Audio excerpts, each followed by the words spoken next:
Let's go, folks. Welcome back to your Lake Fork Guide. Here we are. We're off and running. You know we're using the Bassmaster theme music to crank this one up because it's Bassmaster Elite Series in all of its finest fashions. Lake Fork really, man, as much as these anglers are showing off what they can do, I think Lake Fork is the king of showing off what it can do right now. Holy cow. What did we just see? What did we just see? That was, woo. Come on, hit the brownie you cup. Let's do it. We're going to talk broken records. We're fixing to see some, I truly believe. We're going to see some broken records. We'll tell you which one, some of the biggest records of all time. Lake Fork's the king. It is the king. I know that Ivy's kicked out the bigger bass the last few years. Lake Fork just continues time and time again to prove why it is the king, the GOAT lake of trophy bass fishing. When it comes to fishing for big bass, Lake Fork is absolutely the GOAT lake. Check out the music. There it is. We're out. The music's out, man. What a freaking day. I know most of you that are watching this got to see some live coverage today. If nothing else, I know that you checked that leaderboard when it was all said and done. And oh my, what a story it tells. Let's just start off right now. We're going to break down what we saw today, how the guys were fishing, how they were catching them, why it was still good when everybody thought it might not be good because of the cold front. We'll explain. We're going to break down all that from the guide perspective of my Lake Fork history guiding there. But before we do that, I think we do need to just take a moment to pay a little homage to today's anglers as well as the lake itself, Lake Fork, and what it just did. So, first place bag, 39.1. That's almost an 8-pound average on 5 fish. In fact, let's read you what he weighed in today. Let's go ahead and do that. See if I can find that today. Oh, click the wrong thing. Okay, I got to go to Bass Track to see that. Give me 1 second. Here we go. Excuse me. Been fighting allergies bad this year. So, Bass Track had him at 38 pounds, 11 ounces. They had him at 39 on the official. Here's his fish on Bass Track. Smallest fish that he weighed in today is best 5, 6 pounds, 1 ounce. This is Taku Itu, who led the tournament with 39 pounds. Smallest fish, 6 pounds, 1 ounce. Next smallest fish, 6 pounds, 3 ounces. Next smallest fish, 7 pounds, 12 ounces. Second biggest fish, 8 pounds, 6 ounces. Big fish of the day, 10 pounds, 5 ounces. Or maybe, yeah, that's ounces. Yeah, that is ounces because I got a 12 in there. Yeah. Yeah. Holy cow. That's all you can say to that is just, my gosh. I mean, my gosh. That's amazing in and of itself. If that was the end of the highlight story, that would be something special. Right behind him, we got a 37-pound bag by Stetson Blaylock, one of my favorite guys on the tour. But here's what really blows my mind. 14 bags over 30 pounds. 32 bags over 25 pounds.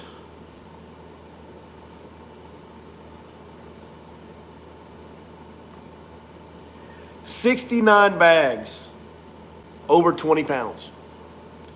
19 pounds and 14 ounces got you 70th place.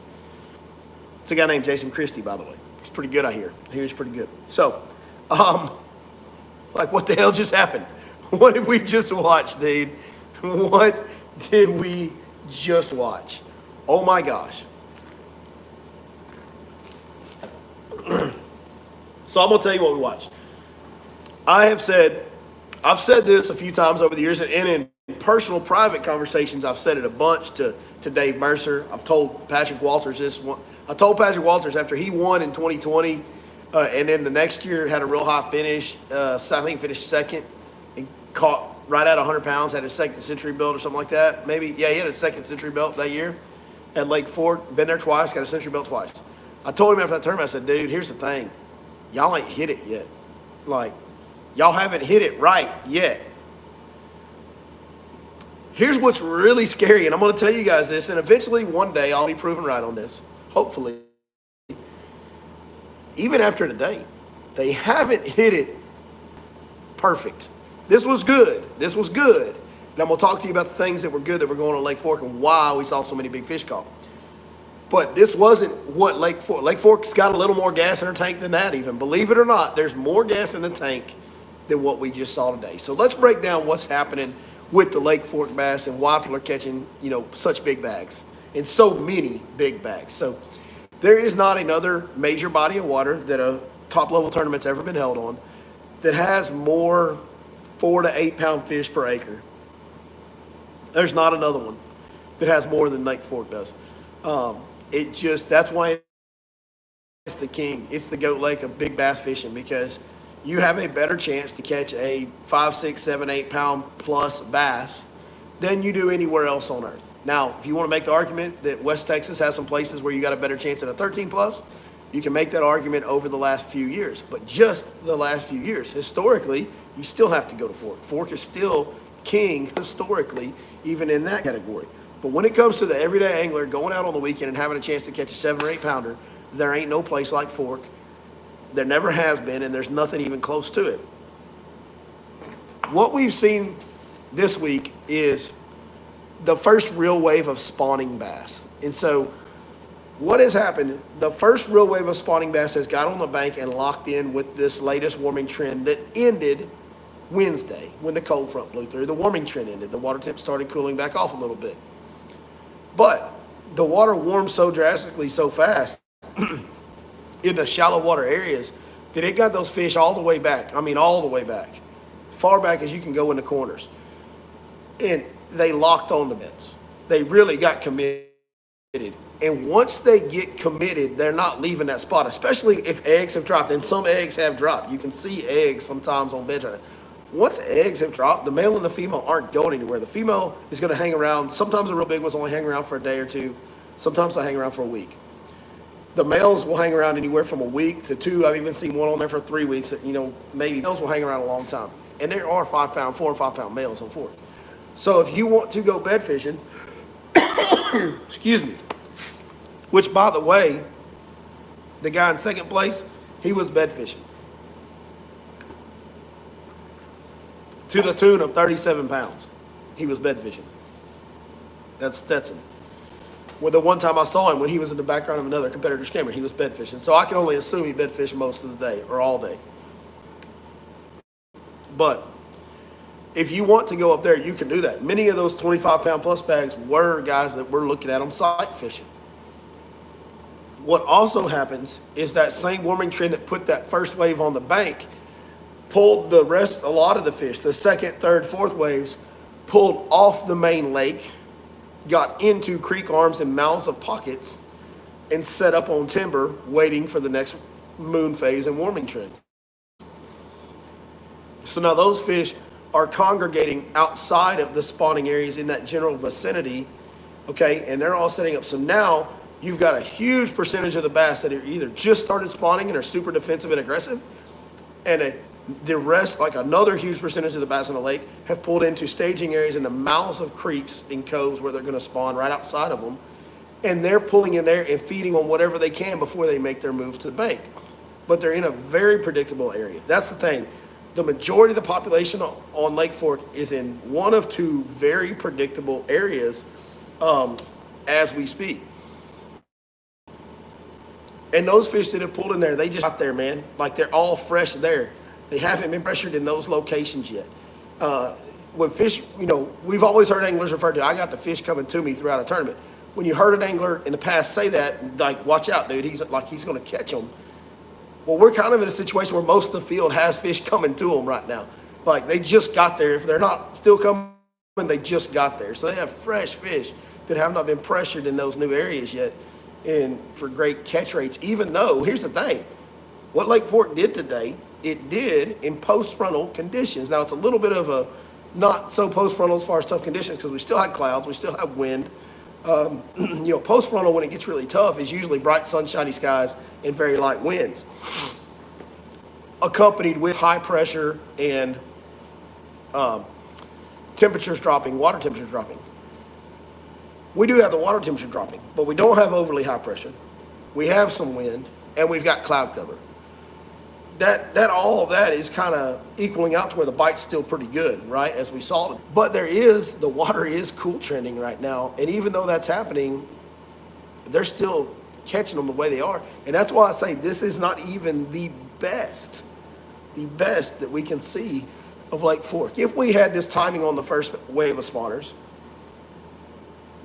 and we accompanied it with nothing but steady to warming temperatures and southwesterly winds and a little bit of cloud cover, then you would see what Lake Fork is truly maximum capable of, which would be smash every tournament fishing record there ever was. It would smash all the tournament records. Next topic, are we going to see weather records broken? I think you're going to see records broken. So what did we say? How many bags of 25 pounds were there? Let me go back to the page here. 25 pounds, there were 32 bags. 32 bags. So what we need, so century belts. The lake that has produced the most century belts on the Bassmaster Elite Series, whether they got one with the century belt or not, is Lake Falcon. It is currently at 15. Lake Fork is at 9 century belts. Lake Fork's kicked out 9 century belts in the 3 times they've been here previously, 4 times. Maybe it's 4 times they've been here previously. 19, 20, 21, 22. Yeah, 4 times. There's 32 guys at 25 pounds today, which 25 pounds over 4 days equals 100. Now, they're not all going to do that. They're not all going to hit. We're not going to have 25 century belts. It's not going to happen. Weights drop as tournaments go on every time in a 4-day tournament. Okay, you can't just take 39 pounds and say, well, we're going to see a 156-pound winning weight. That's not what's going to happen. The weights are going to drop off. Not every day is going to be as good as it was today. Okay, people are going to start running out of fish in some areas. They're going to have to grind harder. The fish aren't going to bite as good on one of these days. It's just the way it is. But with 32 people being at 25 pounds, I'm betting that 7 of them are getting century belts. And if 7 guys get century belts, Lake Fork will now be the all-time century belt king of the Bassmaster Elite Series with only 5 appearances on the Elite Series, which is a good amount of appearances. But there's other lakes they've been to more. Big name lakes, Guntersville, Okeechobee, places like that they've been to many more times than 5 over the years. So that would be a major, major record for Lake Fork to hold, especially considering they've been here 5 times. The other big record is 132 pounds. And 132 pounds is an average of 33 pounds per day. I do think that this tournament will likely scare the 132 pounds. I think it's going to be 125. I think about 125. Going into the tournament, I said 117. They caught them a little better than I thought they would. I thought the 2-day cut weight would take about 36 pounds, about 18 pounds a day. It's probably going to take about 20. Let's see where it's at right now. Yeah, 21.11. So around 40 pounds is going to be the 2-day cut weight. Most likely. So they caught them a little better than I thought they would. And I thought that it would take 117 pounds to win this tournament. It's going to take probably about 125. So they are catching them a little better than I thought they would. But I will say this. We nailed the prediction on how it was going to be won. It's going to be won. There's 2 patterns. There's sight fishing and there's live scoping on the staging fish out on the timber outside of the spawning areas. That's exactly what we said they were going to do. That's exactly what they're doing. Me and Cody had that preview video on Monday, or came out Tuesday, that where we discussed, we think that the guy that's going to win this is going to have to do a mixture, right? Like one of those guys that's live scoping is probably going to have to finish the tournament off bed fishing. He's going to have to supplement his fish to really step out above the crowd. I think that's what we're going to have to see. I think that's what we will see, is somebody that mixes in both live scoping and bed fishing through the 4 days is going to catch the best 4 bags. Sorry for all the coughing. The allergies are killing me. The throat is killing me. I've had drainage and allergy stuff for several weeks now. It's been just wearing me out. Probably doesn't help that I dip all the time either. But I'm old and country and hard-headed, and I'd rather suffer than change my ways. So here we are. Probably why I'm not a big-time YouTuber. Well, probably one of many reasons I'm not a big-time YouTuber. But I do things the way I do them. So 125 pounds is where we're headed. Yeah, which is, man, that's the best tournament we've seen in a long time, right? Weight-wise, right? That's going to be the best event we've seen in quite a long time. Now, I do like Stetson Blaylock in this event. I did not pick him before the event. Stetson had a bit of a, he just hasn't been quite as good as he was in the past, the last year or two. But Stetson has a lot of history on Lake Fork. He used to guide here a lot. Stetson is very electronic savvy. I don't know where his personal stance is on forward-facing sonar. I don't know how much he gets down with that, but I do know he was a phenomenal angler. He's kind of known to be an offshore electronics angler in the side imaging era, down imaging, side imaging era. So he's got that to him, like that, use my electronics to find fish and catch them. Like he's got some of that juice to him. So I think Stetson is a guy that could, if he starts running out of bed fish, go live scope. He's got the ability to do that. I have faith that he can win that way. And that combined with his immense amount of knowledge and experience on Lake Fork compared to a lot of the other guys at the top of the leaderboard, you got it. Like to me right now, if I'm picking today, I want to pick Stetson Blaylock. That's who I want to pick today. I picked Drew Cook going into this, and my theory on that was so many guys are into live scoping now and are just exclusively live scoping now that I thought Drew Cook would have enough bedfish to himself that over the 4 days he would end up winning. Like he just needed to survive Thursday and Friday with the cold, and then he would run away over the weekend on the bedfish because he'd have them to himself and he'd have plenty of big fish to sort through. The problem with that pick, there's a lot more dudes sight fishing than I thought there would be. Like a lot. There was a lot of guys sight fishing today, as you saw on some of the live coverage. Not all of them did great. That's the way it goes in fishing. Like, dude, look at what happened. I mean, I made a little joke about it. Look, everybody knows a couple years ago I made a video after day one breaking down the areas where Lee Livesey was fishing because he was leading the tournament. I did not show coordinates. For everybody that keeps saying I gave a spot up, number one, I did not show coordinates in that video. I did show how the point set up and how Lee was setting up on it to capitalize on those fish, trying to teach people how the best in the world are using structure to target and catch his fish. There was a big deal about it. Lee was upset about it. I got a phone call. At the time, we were both on the 6th Sense Pro staff. I'm no longer with them. You can draw whatever conclusions you want from that, but it was a big deal. And there was like other anglers that were mad at me because Lee was telling them basically, or I'm assuming Lee had to tell them because I don't know who else would have told, but they were mad because they thought I was giving away Lee's spots. I mean, Bassmaster shows you where they're fishing on the map in live coverage. I didn't. So anyway, I made the joke in the beginning of the video. I probably shouldn't have made that joke, but I can't help myself. Like, you look at a guy like Lee, he struggled his butt off today. We'll explain that more here in a little bit on why Lee struggled. Okay, I know exactly why Lee struggled. In fact, I didn't want to say it publicly before the tournament because I thought with me and Lee's history, it would just be taken as a personal shot at him, and I didn't. Not taking any personal shots at Lee. He's obviously a very accomplished fisherman.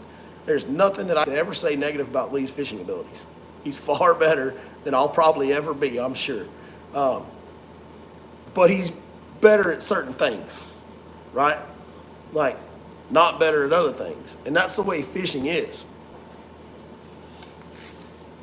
I had a thought today. For everybody that's mad about forward-facing sonar taking over a tournament or whatever, or the pro bass fishing, why weren't you mad at Denny Brower for only throwing a jig? All Denny Brower ever did was throw a jig. Like every time he won, that's what he was known for. Jimmy Houston spinnerbait, right? Like these guys are heroes of the sport, and they did one thing, and did it better than everybody. These forward-facing sonar guys, in a way, are doing one thing. They're doing that one thing better than other guys. Why, like, we shouldn't be mad at them for using it. I don't hold it against any of them for using it. I'm kind of mixed emotions on it. We don't need to get into all that. But, Lee has this, like every fisherman, Lee has his strengths and weaknesses.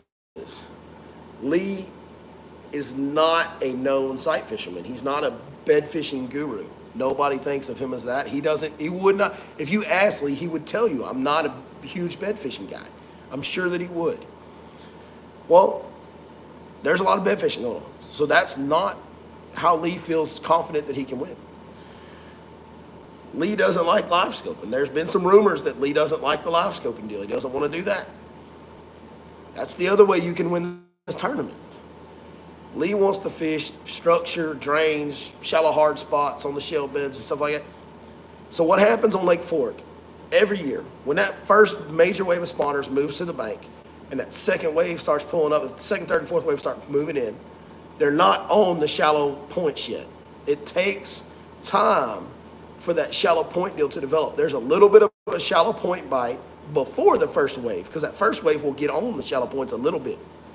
But it's not nearly as good as it is when you get the first wave pulling out and the next wave pulling in. When you get post-spawn and pre-spawn fish mixing on those shallow hard spots, that's when that pattern is the deal. Which, when they were here in April, when you had post-spawn fish and pre-spawn fish on those shallow points, a couple waves of each, Lee busted the tournament open on Sunday with 42 pounds. This was never going to be Lee Livesey's tournament. I did know that going into it. I told some of my friends that. Like I said, I told y'all I didn't want to say it publicly. This is just bad timing for Lee. That's all there is to it. Is he a good enough angler to go have a good day tomorrow bed fishing or fishing a drain where he finds a group of them that are in a spawning type area stage? Yeah, he's good enough to do that, absolutely. I've seen him in the wintertime catch 25, 30 pound, even bigger stringers at times. Does he have a chance? No, he's too far behind now anyway. To have a real chance. But this was never going to be a deal where Lee had a realistic shot at winning it because it just didn't set up good for him. And that can happen to anyone. To anyone, that can happen. Okay, so that's not a knock on Lee. This just wasn't set up good for him. It was set up about as bad as it could be for Lee. So everything I say is my own personal opinion. That's all it is. It's just an opinion, not a statement of fact.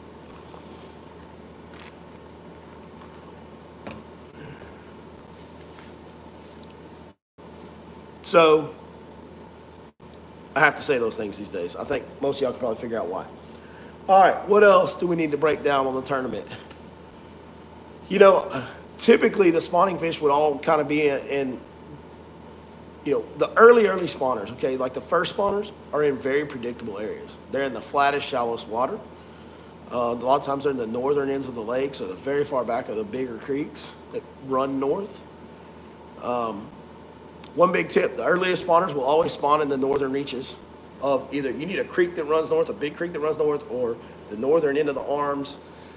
And the deal with that is in the wintertime, the sun is south of the equator. So the sun is always shining at an angle that points north. So the north side gets a lot more sunlight throughout the January, February, March timeframe than the south banks do. So even if you have a big creek arm that runs south, they won't spawn as early in the back of that as they will in the back of a creek arm that runs north.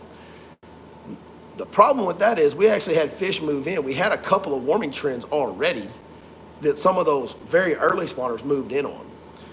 That's not the first major wave. What this was the first major wave. And there's a little bit of fish up all over the lake. Like it's not just the northern reaches. Like there are some fish up in some areas that typically spawn later because that warming trend was so drastic earlier this week. So, I mean, we got up to dang near 90 degrees on Monday. That's pretty crazy. So a lot of those fish pulled up in areas that spawn a little later typically. So that's the reason too why the sight fishing is playing. There's fish up all over the lake. There's a lot of fish up. So on the beds, and that is allowing a lot more guys to make a viable run sight fishing. I keep hearing talk about high winds. The high winds were on Wednesday, Tuesday and Wednesday. Winds were not that high today. I mean, it was blowing, but that was nothing out of the ordinary. We sight fished on Wednesday and the crazy winds. You can sight fish and wind, guys. You just have to know what you're doing. Like, stay on the protected banks, and sometimes you don't even need to do that. You can manage water ripple, and if you're good enough at looking at it, you can see through the ripple, see enough of the shadow of the fish to be able to still see them and catch them. You guys are plenty good. They can sight fish for them in the wind. Don't worry about it. If anything, high winds would make it tougher on the scopers because it gets tougher to manage your boat position in that, especially on Fork and all the timber. The thing that's different about Toledo scoping, the scoping they were doing on Toledo Bend, the scoping they're doing on Fork, the timber is so much thicker and near the surface in the areas that the fish are setting up in on Fork right now. Whereas Toledo, some of those guys were out there where, yeah, there's some timber, but a lot of it's well under the surface, and a lot of it is scattered and not nearly as thick. The timber that these guys are scoping in on Fork is much thicker, which makes boat management in high wind conditions more difficult. So, but the wind is not predicted to be crazy in this tournament. I've heard several people mention that.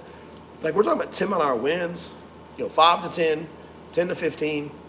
That's just normal everyday wind for guys that fish for a living. I'm just going to tell you, we don't really start thinking about the wind as far as, is it going to limit what I can do, until we see 15-mile-an-hour sustained winds or higher, like 17, 18-mile-an-hour sustained winds. That's when you start thinking, okay, I need to stay out of this area, stay out of this area. Maybe this technique won't work, that technique won't work. That's when the wind starts becoming a consideration for guys that fish every day, that it's going to actually take away some of our possible fishing strategy. And they're not going to see any of that in this event, none of that.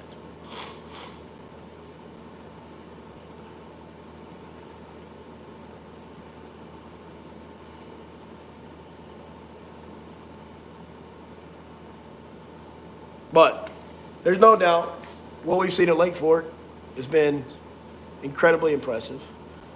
The Century Belt record's going to fall, I think. That's a pretty safe bet. The all-time record, I don't think it's going to happen, but it could. It could happen. I mean, it definitely could. Let's see how many guys are on pace. 33 pounds a day is what it takes to break the all-time record. So let's see how many we got at 33 and above. There's 6 guys over 33 pounds, and then Ben Milliken's in 7th at 32 pounds, 13 ounces, so he's 3 ounces short of the pace.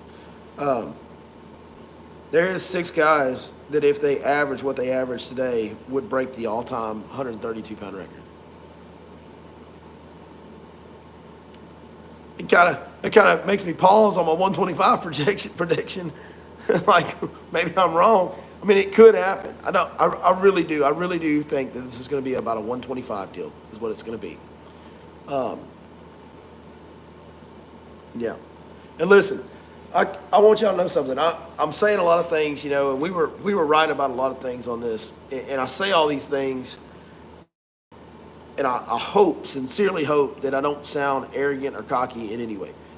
I am no Bassmaster Elite Series angler. I do not have what it takes to be out there, okay? In certain times and situations when it hits my wheelhouse on Lake Fork, could I keep up with those guys? Probably. And if it hit my wheelhouse, I could probably keep up with them. But not likely. I say probably, not likely. I don't know.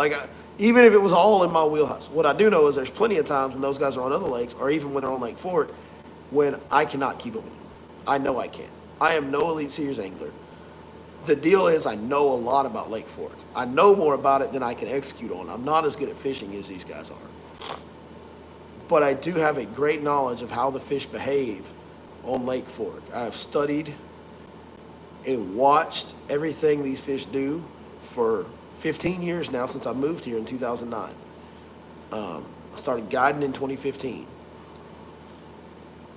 I love this lake. I've always, from the first time I fished it, it got in my blood, and it's never gotten out. And this lake will frustrate you. It is not out of the realm of possibilities on Lake Fork for us to see a day in this event, after they just had one of the best days in Elite Series history.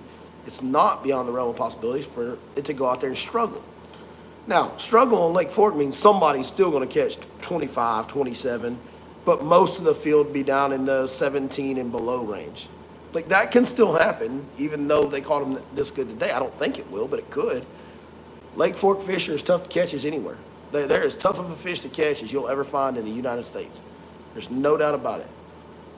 But what I've seen it a few times over the years, and what I always know, and what I tell people quite a bit, if you're ever out here on one of those days when Lake Fork decides to open up and really show you what's swimming around you, there is no place on earth like it, dude. There is not another place on the planet like Lake Fork when they start biting and really showing you what swims in this lake. The sheer amount of 5, 8, 9-pound fish that are around you pretty much at all times is absolutely mind-boggling. It's absolutely mind-boggling. I'll never forget. I'll remember this till day I die. One day, it was before I was guiding, November, found a school on a point, about 20 foot of water, and sat there and caught them on a shaky head for 4 hours. Never went more than a couple minutes without a bite in that 4 hours. Every fish was between 3 and 8 pounds. Like easily over 100 fish. Easily over 100 fish. And all of them between, 3, 4, and 8 pounds. I mean, there ain't no place else that does that, man. There's just not. It's a crazy, crazy lake. Got to give a big thank you to Texas Parks and Wildlife. They take some public abuse sometimes from people that think they're spraying grass or they're mismanaging this, or, you hear people griping about the share lunker program. Man, whatever you want to say about Texas Parks and Wildlife, they have clearly gotten the best results in the country out of their lakes. And Lake Fork is probably the best example. And Texas Parks and Wildlife has been more involved with Lake Fork than any department has in the country on any individual lake from the day it opened. They have managed Lake Fork as hard as any public lake has been managed ever. And they have obviously done it right. Because now, for 40 plus years now, Lake Fork has been the crown jewel of bass fishing. It's not an easy lake for your everyday guy that goes out on the weekend is going to go out there and zero at times. That's going to happen. Those fish are hard to catch, like I said.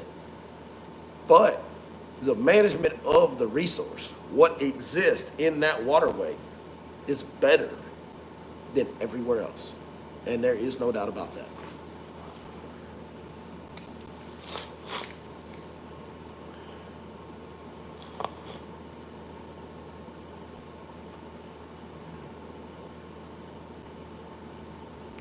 You think they're going to re-catch those 7s and 8s like the bedfish that they released right there? So on the bedfish, I heard something said in live coverage today, and I'm going to ask. So I'll be on site tomorrow. Couldn't be there today, had some things come up, but I will be on site tomorrow all day long. I'll be on the water in my boat doing. So how we've done on the water breakdowns in the past, if you like those, they're coming. If you hate those, be sure to watch. They're coming. So the on the water breakdown is coming. We're going to film one tomorrow, and I'm going to try to get it edited and aired tomorrow night. If not, it'll come out Saturday, but I'm going to try to air it tomorrow night. Try to have day-to-day coverage as we go through the tournament. So I heard something on live coverage today, and I don't know. I'll ask somebody tomorrow when I'm out there. I'll ask Mercer or somebody that can give me a good rule breakdown. I heard them say you can't recatch the same bedfish. The way it sounded and the way it came out, I think they meant for the tournament. So, they can't go back. They're not allowed, by their rules, they're not supposed to go back to the same bedfish and catch it again. It could be they can't recatch them that day. They can't. I know, even MLF has a rule where you're not supposed to catch the same bedfish in the same day. Now, that we obviously saw the controversy last year on MLF where that got broken, where there were guys obviously breaking that rule. But can they catch the same fish on another day? I think what I heard today was implying that they can't, but I will verify that tomorrow and put that in the follow-up covers. I will say this. With all fishing, there's drama.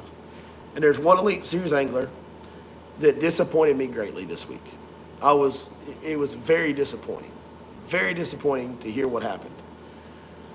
So one of my very, very good friends, and a guy that is quietly and secretly one of the better fishermen on Lake Fork. Dude catches them. He's really, really good. Really good. He could be as good as any fishing guide on the lake if he wanted to start guiding.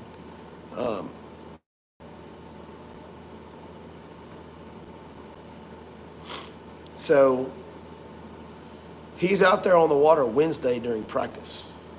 Now, everybody, if you watch my content about Bassmaster Elite Series, you know that I'm very adamant about don't fish Thursday through Sunday. Let these guys do what they're doing. Show this lake off. Let us Let them put the show on that they came to show. They want to put the show on? Let them put the show on. Also, out of respect, we're supposed to respect our fellow angler. These guys get 32 days a year. They get 8 tournaments, 4 days potentially.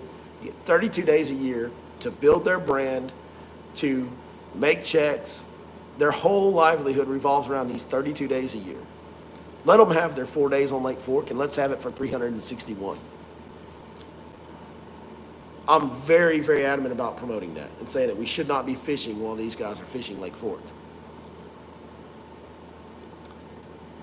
During practice, though, we talking about practice. we talk not a game, not a game. Practice. We talking about practice. Wednesday, this buddy of mine's out there, and I'm not gonna blast this dude. I'm not gonna put his name out there because this is an embarrassing thing that he did. He looks at my buddy on the water and says, "Man, don't you have another lake somewhere around here you could be fishing?" Okay, number one, we're trying to be respectful and courteous, dog, and say that we're not going to fish Thursday through Sunday and let y'all have it. And I know this guy, he's going to do that. He is doing that. He's out spectating, enjoying the show. He's not fishing while those guys are out there. But there's plenty of people, and I understand their argument, say, "Hey, man, I work all week. If I'm going to Fork on the weekend, I'm going to catch them."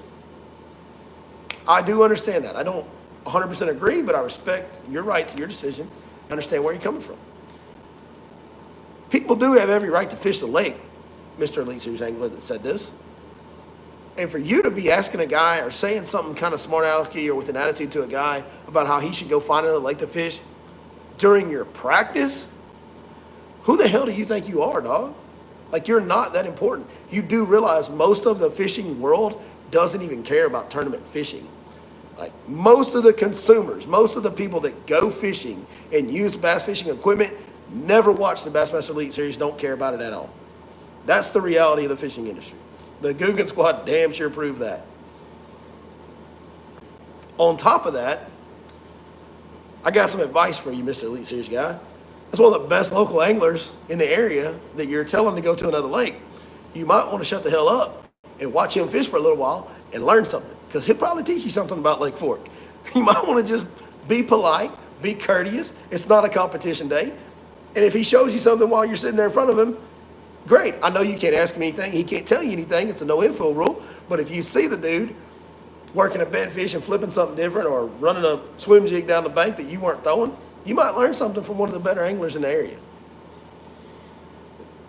The gall of that guy.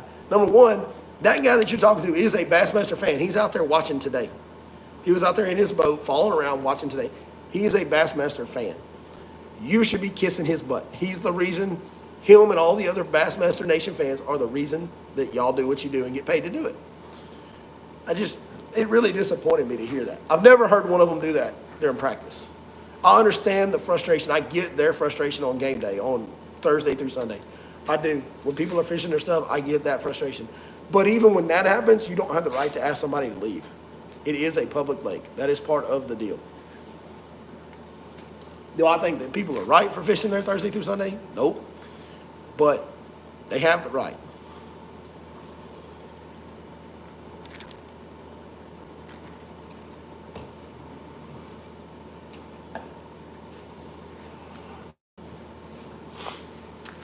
My opinion on forward-facing sonar. Somebody's asking for my opinion on forward-facing sonar. James Rose wants to know who I'm talking about. I'm not gonna blast a guy by saying his name, because that is an embarrassing thing that he did, and I think everybody would agree on that.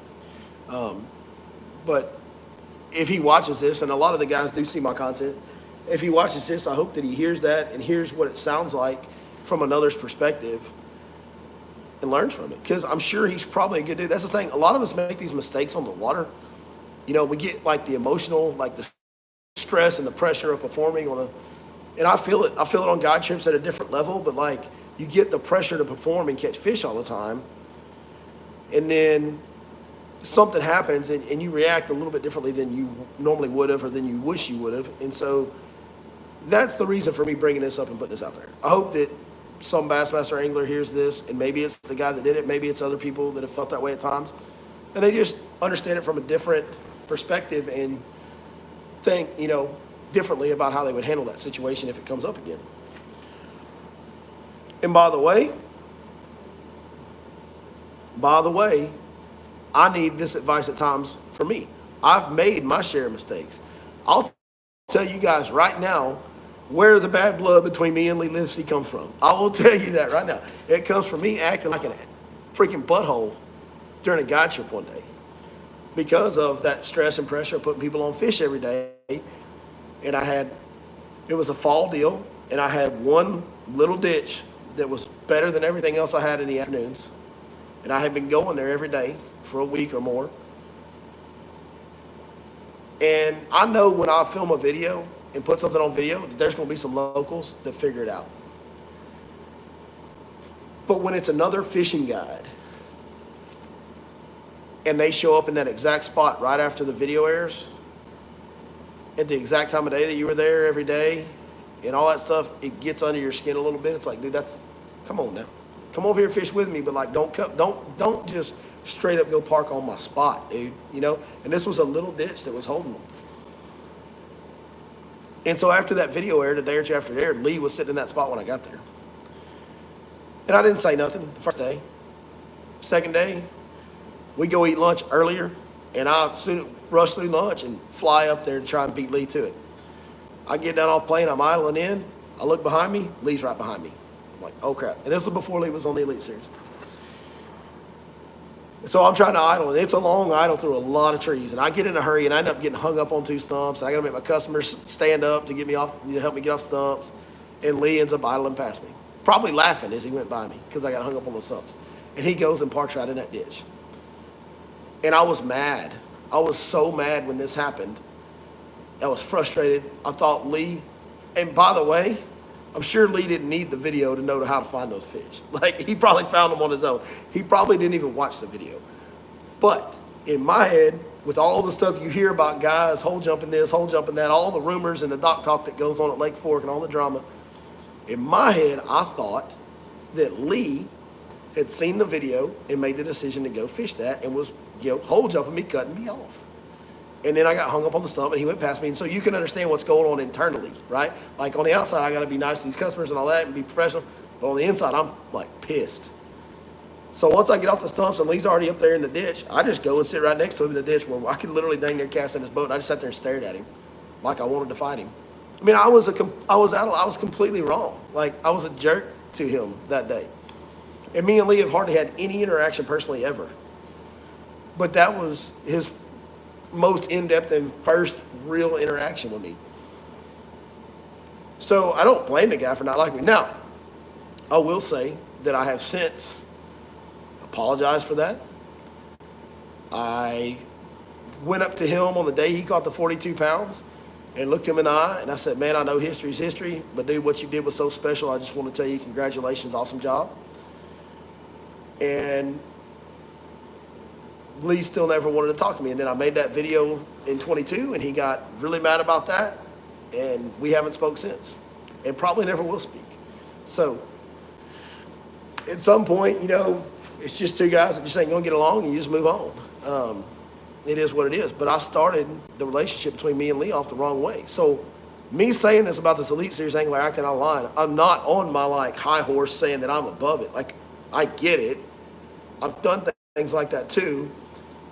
And I wish, instead of my buddies going, hell yeah, you should have stared him down in that ditch, I wish some of my friends would have been like, dude, you shouldn't have done that. Like, I wish somebody would have grabbed me and been like, hey, you were wrong, dude. Like, you were out of line. And at the moment, I may have got mad at them, but then I'd have thought about it, and I'd have been like, you know what, they're right. They're right. I shouldn't have done that. So it is what it is. Like, we all get stressful and we make mistakes at times. So I'm not going to, look at this guy any differently that did this. But what he did was wrong, and that should never happen. An Elite Series angler should never ask a local to go to another lake with an attitude. Go, hey, man, don't you have another lake you can fish? That should never happen during practice. It shouldn't happen during a tournament either. It should never happen, period, but really shouldn't happen during practice.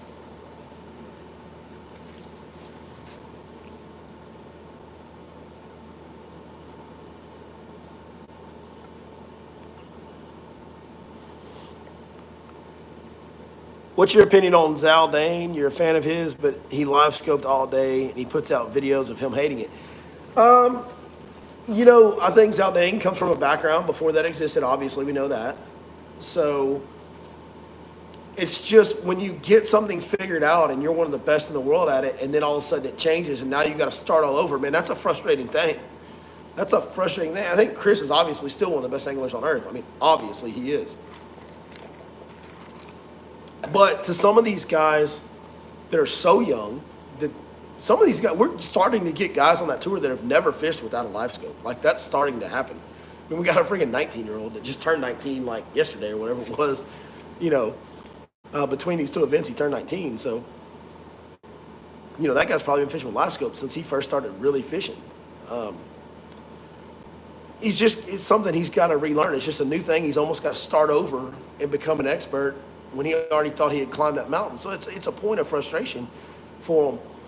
But I like Chris. One thing about Chris that I love, he throws big baits a lot. I respect that. I think sometimes he does it to his own detriment. It's just my own personal opinion. I think there's times when in the past few years when he probably should have laid the big baits down and embraced some of his, foundation from California where they throw a drop shot when they need to, because he did that when he first got on tour. He threw a lot of finesse stuff at times, but I respect the hell out of him for going for it, and he dang sure goes for it as hard as anybody goes for it. He swings for the fence as much as anybody. He's known as the big bait dude on tour. Like, that's what he does more than anybody else. And he may have been live scoping, but he wasn't only out there, pinging a minnow. He was throwing some big baits at him on that live scope. I'll go ahead and wrap this into what somebody asked me about. What is my opinion on forward-facing sonar? My opinion on forward-facing sonar is it is a fantastic tool. You learn so much about fish behavior on it. I've said that from the beginning. It's really cool to watch how fish not even react to your lure, how they position on trees, how they position on structure, how they position in the middle of nowhere sometimes, and how they relate and move and react to bait, balls, like live bait, not my bait, like the bait in the water column. It's really cool to study fish behavior on live scope. I don't want it to be where it's all we ever see. I said this on a live stream earlier this week. To me, the best way to break down is traditional fishing methods are art. There is an art to working a jig through a brush pile and feeling the difference between your jig bouncing off one limb to another and a bite. Knowing the difference in that, being able to feel that jig come through that cover, there's an art to that. Being able to work a chatterbait or a rattle trap through grass and feel it barely tick that grass and give it a subtle pop and give it just enough pop to get it free with that subtleness so that it gets bit and doesn't jerk away from them too hard. There's an art to that, a feel, an art to that. Old school fishing is art. Forward-facing sonar fishing is science. What is my sink rate? Where is my angle? Make the precise cast. Hover it at the right depth. Shake it now right when it's at this so I get the exact angle and depth right. Like, everything about forward-facing sonar is so scientific that I feel like traditional fishing is more art and forward-facing sonar fishing is more science. I don't want to completely lose the art of fishing for the science of fishing. I really want there to still be a place for the art of fishing. I'm a little bit worried right now that we're on a path where forward-facing sonar is all we're going to see. And I don't even know that that's the wrong way to go. Like, I don't know for sure that it is, but I don't think it's where I want it to go. You know what I mean? I don't know. If it's gonna, as far as it's gonna hurt fish populations, no. Will it change their behavior because we're fishing for them differently? Probably. Yeah, probably so. I do think that's a probability more than a possibility. It will change their behavior. Will it hurt the population? No, it's not gonna hurt the population. On these big lakes, there's so many fish. We're so far away from hurting the population of fish, right? Like, a little bit of climate change activism going on in that deal right there. Like, we're a long way from hurting the bass population in these big waters. We really are. So we're good. We're good on that. So that's kind of my wrap up on my opinion on forward facing sonar. And Chris, I like to wrap up my opinion on Chris Zaldane. I like him a lot. I've always liked him. I've always been a fan of his. He swings for the fences as hard as anybody. He seems to really want the best for the industry. He works really hard on social media stuff as well as his bass fishing career. He works really hard on being a good representative for bass to the public and does a lot of things with the bass organization, it seems, at times. So, man, I'm a Chris Zaldane fan. I like Chris. I like him a lot. Like him a lot. Yep.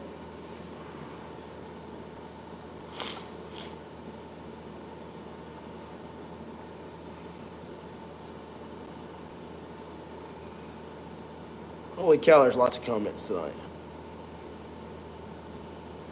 Bill Wheelis in the house saying, what's up, Timmy? What's up, buddy? Kicking over some rods over here. Bill, we haven't announced it yet, but I'm pretty sure that me and my partner decided you won one of the jig color naming contests. So we'll be announcing that soon, man. We appreciate you participating in that over on Facebook.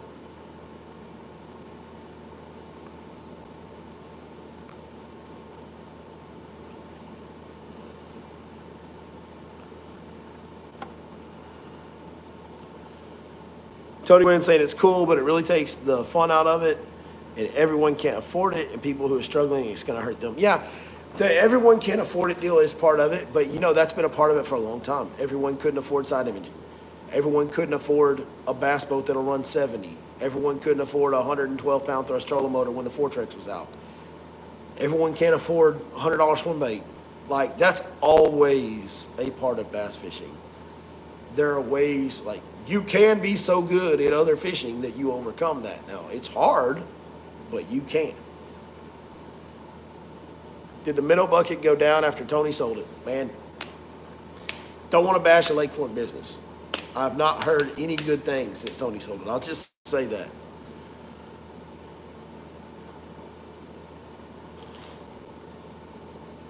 Blake Doty says, how long until the behavior change happens, do I think? Talking about forward-facing sonar changing fish's behavior. I think in some lakes, in some instances, it already has. Lake Fork does not get a tremendous amount of forward-facing sonar pressure because mainly of all the timber in it. And the fact that fish like to live, like a lot of the fish like to live super shallow on Fork throughout the year. Like there are a lot of shallow fish on Fork year-round. Unless the lake's really low with no cover up shallow, then they'll pretty much go offshore in the summer and all that. So there's not a lot of forward-facing sonar pressure on the Fork fish, so their behavior's not changing. But I do think there are some lakes where there are more and more fish going out into the abyss. I think that the reason that you're seeing these forward-facing sonar guys on a lot of lakes be out in the flat middle of the lake, even when it's springtime, they should be getting close to spawn, like we saw in Toledo Bend. Man, I think some of that has to do with forward-facing sonar. Because when a fish feels pressured, my just initial thought, and this is nothing more than redneck common sense, but if a fish, I've heard some guys say, well, if they get forward-facing sonar pressure, then they'll run back shallow and we'll be catching them shallow again. No. Dude, when a fish feels pressure, he don't go shallow. When a fish feels scared and pressure or feels, concerned, a fish goes to open water where he can run more. It's just going to push him more into the middle of the pond. I think as guys start doing more and more forward-facing sonar, I think you'll find more and more suspended fish out in the middle of the lake the more we do it.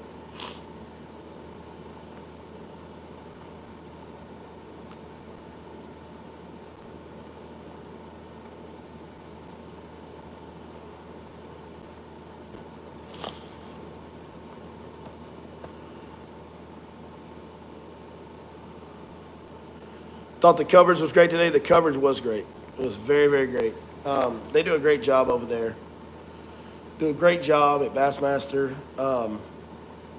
Lake Fork makes it easy. It makes it more entertaining. I will say this. It was fun to see guys I just don't want to see nothing but forward-facing sonar every time. If every tournament was won on a square bill crankbait on rocks on a riprap on a dam, you'd probably get tired and quit watching after a while. Like, I think that's the big concern with forward-facing sonar is, excuse me on the coughing, guys. Like I said earlier, the allergies have been killing me. So, on the forward-facing sonar deal, we just don't want to always see the same thing. Like, I don't want to always see them square billing rocks. I don't want to always see them forward facing sonar. I want there to be some mystery. That's one of the best parts about this sport is the mystery and the unknown. Um, so I think that's kind of the deal. We just don't want to see it always be the same thing, you know.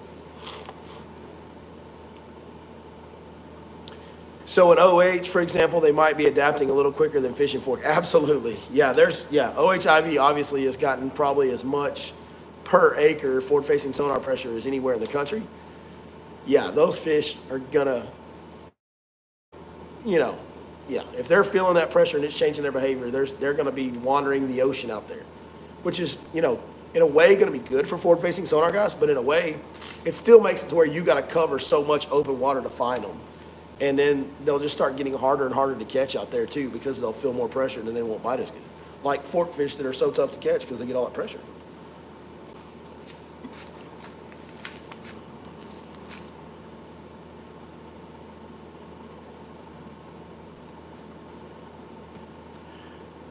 Jay Zimmy is saying that he just wishes the tradition of the sport history was fought for more. And forward-facing sonar, in his opinion, takes away the special mystery. It does. I mean, well, I don't think it does. I think it's still a challenge to get them to bite. I think if you go out and try to do it, you'll figure out that it's still really hard to catch them. It is a lot like sight fishing. Like, at the end of the day, it's a lot like bed fishing. You're seeing a fish. You're trying to make them react to a bait. You're pestering them. You're staying around them. And you don't, it's not as easy as just you get up there and throw anything you want at them and catch them. Like, it's tough sometimes to make them bite doing that. I mean, there's plenty of guys using forward-facing sonar struggling at Toledo Bend. There's plenty of guys that by the way, they're really good fishermen. There's plenty of guys that are really good fishermen that are struggling using forward-facing sonar at Fork right now. Actually, there's not. There's not very many guys struggling at Fork. There's a lot of dudes catching 19 and 20-pound bags that are like, dang, I thought I was doing all right, but I'm getting my butt kicked. I'm in like 70th place or whatever. So. Glenn Miller's asking about the jigs we're coming out with. Still got a few more weeks on those. A few more weeks so those will be released.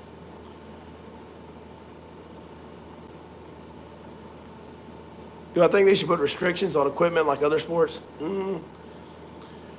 Not on, I don't think so. Not yet. You know, maybe eventually on the electronics, maybe. I know that's what you're asking about, the electronics. I mean, there's already some restrictions on like lengths of rods and stuff like that. A-rigs you can't throw. So there is some. But there's a lot actually. Live bait, like there's quite a few restrictions on equipment in professional fishing. So, you know, not yet. You know, number of transducers will probably be the first restriction that comes. That one may happen. If that Koya Fujita is just dominant all year, go on and tell you they're going to restrict the number of transducers you can have next year. That'll probably be a thing. Number of screens, I don't know when or if they'll restrict that, but that'll probably be the next thing that they'll restrict. Taking it away altogether, as far as forward-facing sonar goes, I don't see that happening anytime soon. It could. I don't know. We'll just have to see how it plays out. Am I a race car driver? Dude, every time I go live on YouTube lately, there's like crazy comments, like troll comments that make no sense. Am I a race car driver? I mean, it depends on how late I'm running for the fishing trip. Like, if I'm really late to go fishing, then yeah, I'm pretty much a race car driver with the boat behind me and all. Yeah.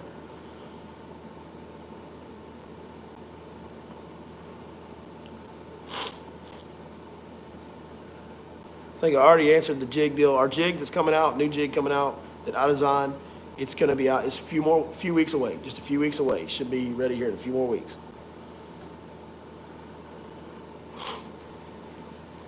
Zaldane made a video about I saw he made a video about the electronic setups on the pros boat, like how much they cost and stuff, and it is pretty wild. Y'all should go check it out. Like, it's crazy how much money's in these electronics.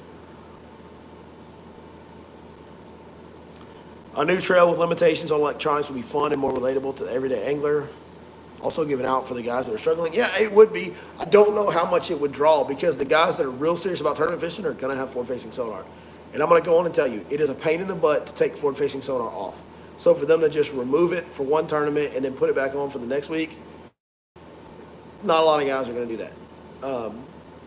So are you going to have enough guys that are going to do without it altogether to fill a trail and actually make it a profitable a trail that can keep itself running? I don't know. I don't know that you can get one. I don't think so. I don't think so. I just don't think that's practical.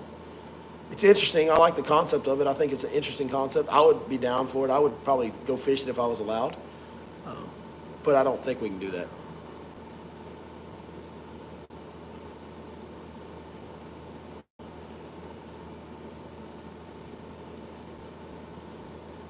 The one that has on race car driver said, "I'm not trolling though. Maybe you mean the Miller Lite deal back here threw you off with along with the accent."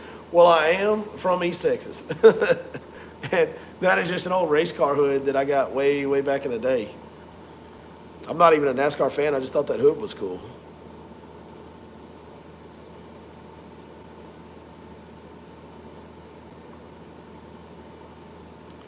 The rear. So for the people saying that Zaldane made a video kind of knocking live sonar and then use it all day today, man, I'm gonna tell you right now, if you're not sight fishing, you better use it all day, or you're gonna end up like Lee Livesey and Gerald Swindle, like two really good anglers that got their teeth kicked in today. Like right now on Fork, if you're not bed fishing, you better be looking at them on live sonar. It's the only way you have a chance. So there's nothing wrong with it. He has to compete. Like his job is to compete. I don't see why anybody would have any issue with him using live sonar, whether he likes to use it or not. I don't like throwing a drop shot, but if that's what I had to use to compete in a tournament, I'll be a drop shot throwing fool.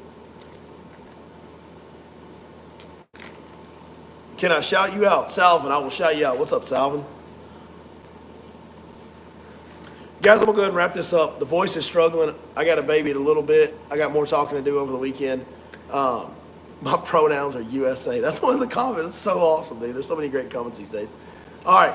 Thank you guys very much for joining us. Hope we were able to help you understand a little bit more about what went on with the Elite Series today earlier in the video. I sure enjoyed talking to y'all. Hope y'all enjoyed listening to me rattle and ramble and cough and hack my way through this. Appreciate you bearing with me. We will see you next time right here on your Lake Fork Guide.